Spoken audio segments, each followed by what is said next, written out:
भगवान श्री राम राजसभा में विराज रहे थे। उसी समय विभीषण वहां पहुंचे। वे बेहद ही भयभीत और हड़बड़ी में लग रहे थे। सभा में प्रवेश करते ही वे कहने लगे, हे राम, मुझे बचाइए।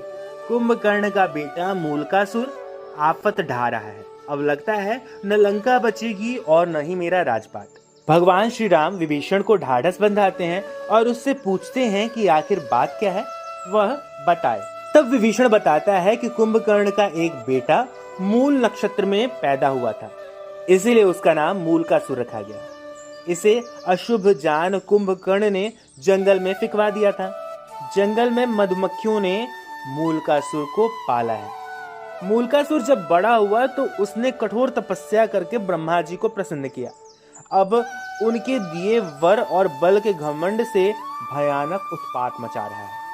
जब जंगल में उसे पता चला कि आपने उसके खानदान का सफाया कर लंका जीत लिया और राजपाट मुझे सौंप दिया, तब वह भन्नाया हुआ।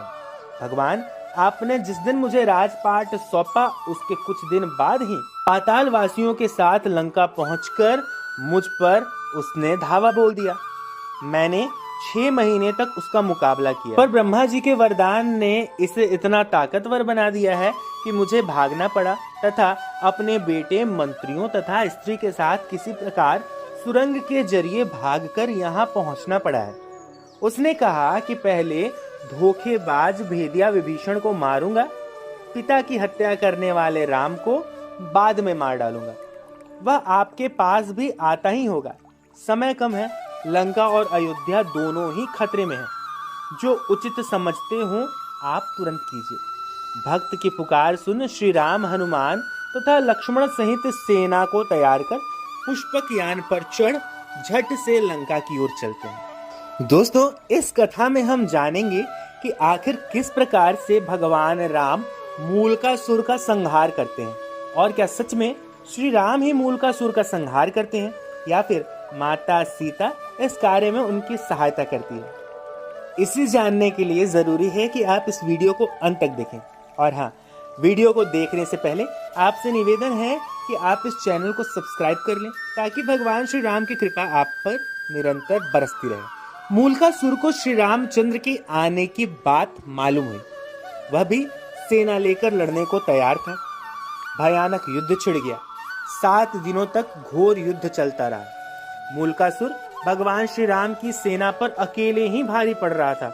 अयोध्या में सुमंत्र आदि सभी मंत्री भी आ चुके थे। हनुमान जी संजीवनी लाकर वानरों, भालुओं तथा मानुषी सेना को जीवन देते जा रहे थे, पर सब कुछ होते हुए भी युद्ध का नतीजा उनके पक्ष में जाता नहीं दिख रहा था। भगवान भी चिंता में थे।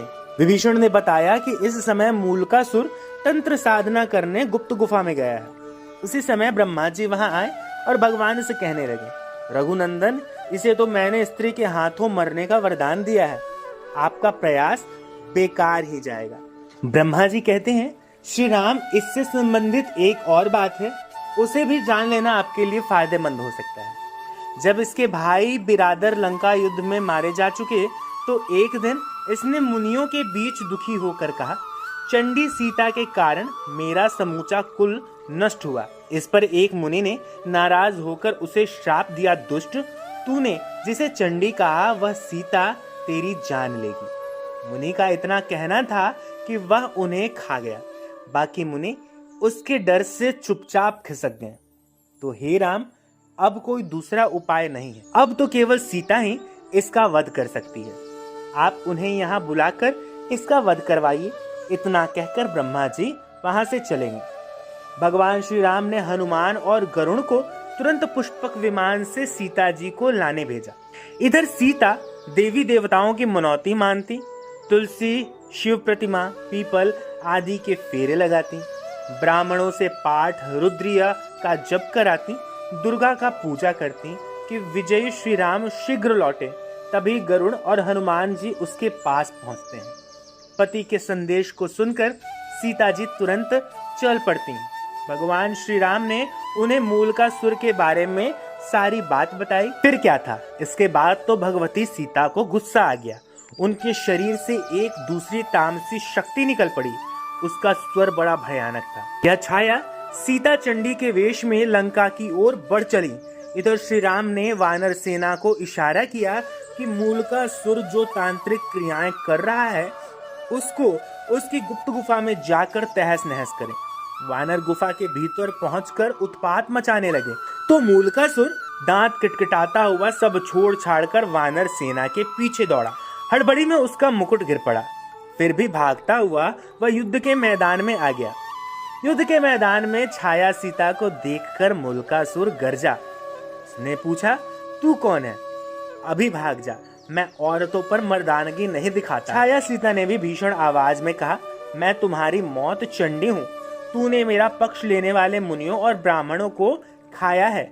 अब मैं तुझे मारकर उसका बदला लूंगी। इतना कहकर छाया सीता ने मूलकासुर पर 5 बाण चलाए। मूलकासुर ने भी जवाब में बाण चलाए। कुछ देर तक घोर युद्ध हुआ, पर अंत में चंडिकास्त्र चलाकर छाया सीता ने मूलकासुर का सिर धड़ से अलग कर दिया और वह लंका के दरवाजे पर जा गिरा। राक्षस हाहाकार करते हुए इधर उधर भाग खड़े हुए। छाया सीता लौटकर सीता के शरीर में प्रवेश कर गई। मूलकासुर से दुखी लंका की जनता ने माता सीता की जय जयकार की और विभीषण ने उन्हें धन्यवाद दिया। कुछ दिनों तक लंका में रहकर श्री राम सीता सहित पुष्पक विमान से अयोध्या लौट आए। तो दोस्तों, यहाँ समाप्त होती है माता सीता के चंडी रूप से जुड़ी एक रोचक कथा। कथा को लेकर आपके मन में कोई संशय या सवाल हो तो उसे कमेंट बॉक्स में लिखें। हम यथाशीघ्र आपके सवाल का जवाब देने का प्रयास करेंगे। कथा अगर आपको अच्छी लगी हो तो इसे अपने मित्रों, बंधु बांधवों व परिजनों के साथ साझा करें। और हाँ, जाते जाते इस चैनल को सब्सक्राइब करना ना भूलें। अब अगली वीडियो तक ले दीजिए हमें इजाजत। हमारे सभी साथियों को हरे कृष्ण।